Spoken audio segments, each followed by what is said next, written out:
ऐसे पत्रकारों की 3 दवाई, जूता चप्पल और कुटाई।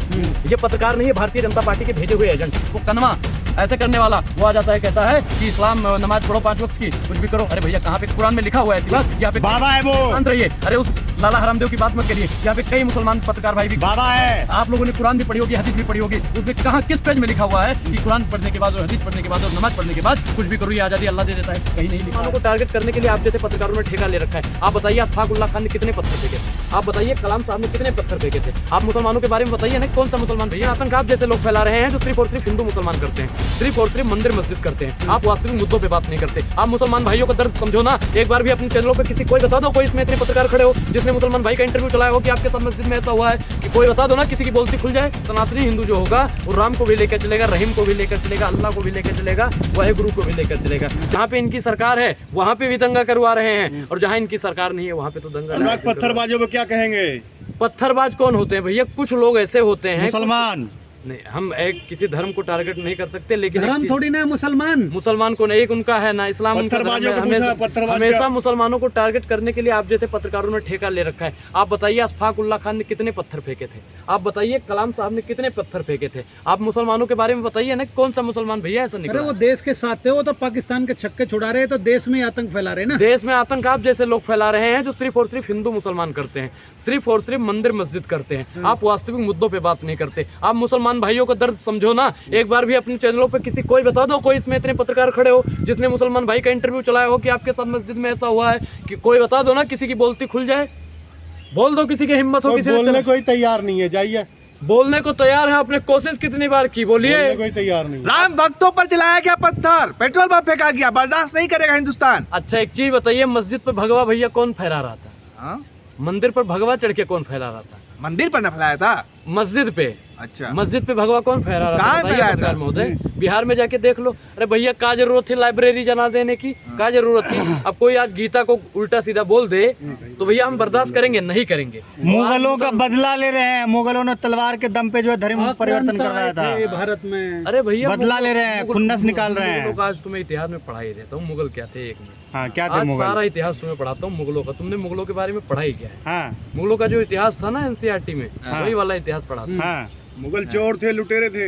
और आप कौन हो? आप आज के खूंखार दलाल थे, हो, आप क्रूर आज थे। के जयचंद हो, आप आज के देशद्रोही हो, आज के आतंकवादी हो, आज के। ए भैया सुनो, महाराणा प्रताप बहुत वीरता से हल्दीघाटी में लड़े थे। किससे लड़े थे पत्रकार महोदय? अरे वीरता से लड़े थे। अरे नहीं पत्रकार महोदय, मतलब किससे लड़े थे? वो तलवार से लड़े थे। तलवार से लड़े थे? अरे मतलब किसके खिलाफ लड़े थे? जुल्म के खिलाफ बन लड़े थे। जाएगा तो आपका भाई, हाँ आपका भाई बीड़ी फूकना बंद कर देगा, इस बात की महाराज गारंटी ले। तब तो आजादी मिल जाएगी। आजादी? देश गुलाम है क्या?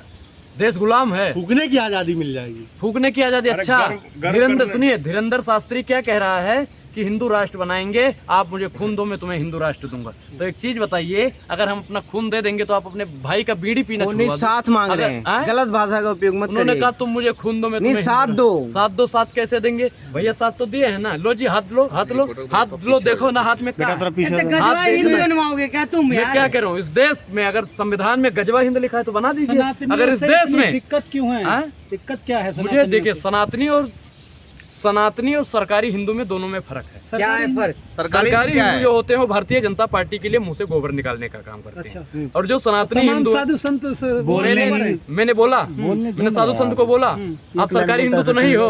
ए भैया, इन्होंने साधु संतों का अपमान किया है। ऐसे पत्रकारों की 3 दवाई, जूता चप्पल और कुटाई।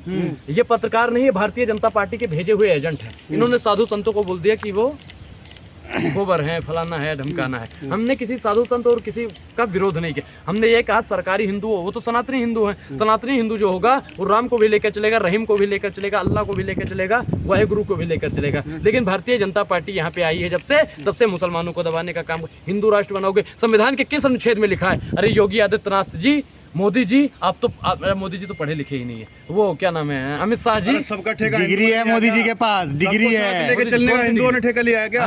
सबको साथ लेके चलने का हिंदुओं ने ठेका लिया है क्या? अच्छा एक चीज बताइए कि यहाँ पे 21 से ज्यादा मिसाइल जो अब्दुल कलाम जी यहाँ पे देके गए, मुसलमानों के लिए तो देकर नहीं गए थे ना, हिंदुओं के लिए भी देकर गए। क्या इस देश के हिंदुओं का ये फर्ज नहीं बनता है कि मुसलमानों को साथ में लेके चलो? क्या इस देश के प्रधानमंत्री का फर्ज नहीं बनता है कि मुसलमानों को भी साथ में लेके चलो? क्या इस देश के गृह मंत्री का फर्ज नहीं बनता है कि जो भी मुसलमानों पे दंगा करता है उनको मारने और काटने की बात करता है, उनको उल्टा लटका दिया जाए। क्या इस देश के रक्षा मंत्री का यह फर्ज नहीं बनता है कि इस देश के मुसलमानों की रक्षा की जाए? अरे मन की बात की तो बात मत करो। ए भैया जितने लोग देख रहे हो ना, अपने मेहरारू को सब लोग साथ में रखो, नहीं तो मन की बात भी रखने के लिए ना आपको रेडियो पे आना पड़ेगा। उर्दू में आ रही है, साथ लेके चलने का ही तो बात है ये। हमने क्या कहा कि जितने भी दर्शक हमारे देख रहे हैं ना, अपने मेहरारू को साथ में लेके चलो, नहीं तो मन की बात भी रखने के लिए आप लोगों को रेडियो का सहारा अरे लेना आप कह पड़ेगा। रहे एक साथ नहीं चल रहे, कहे तो रहे कि टोपी वाला भी जय श्री राम हमने क्या कहा? इससे अच्छा क्या साथ जब होगा ऐसा भाई? ही करना था तो राम मंदिर की क्या जरूरत तुम लोगों को पड़ अरे गई तो थी? भाईचारा शांत बढ़ेगा ना सर। रहिए, शांत रहिए। अरे इन्होंने भाईचारा नहीं राम चाहते हम। सुनिए, हम चाहते हैं, हम पूरा भाईचारा चाहते हाँ, हैं। टोपी वाला जय श्री राम बोले क्या दिक्कत है? आए?